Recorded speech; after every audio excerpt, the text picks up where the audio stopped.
Hey guys, we got a lot of new fans at the restore, although most of them are pretty traditional and common. Here's another design house hugger. I think that glass looks pretty terrible on there. Here's an SMC made Littleton. This Emerson's still here. Here's a little Walmart hugger.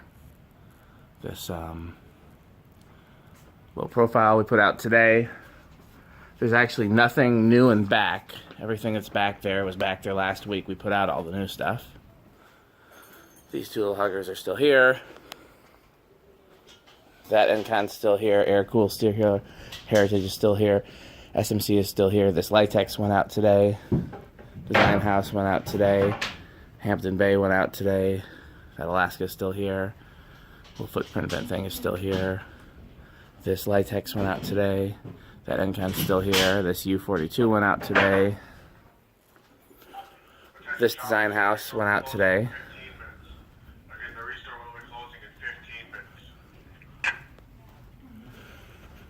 So we've sold a fair amount of fans this week, but almost no hugger fans. We sold a lot of them from here. Surprisingly, that Minka's still there.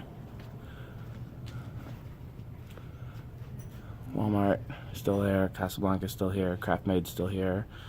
This Craft Made went out today. Surprised this Hunter's still here. Craft Made's still here. Hampton Bay's still here. This one went out today. Okay, that's everything. And there's nothing particularly cool in lighting that I've seen. There are some vintage pendant lights that somebody bought. And that's about it, really. Nothing too exciting back here that I see. This is cool, the shade. Okay, thanks for watching.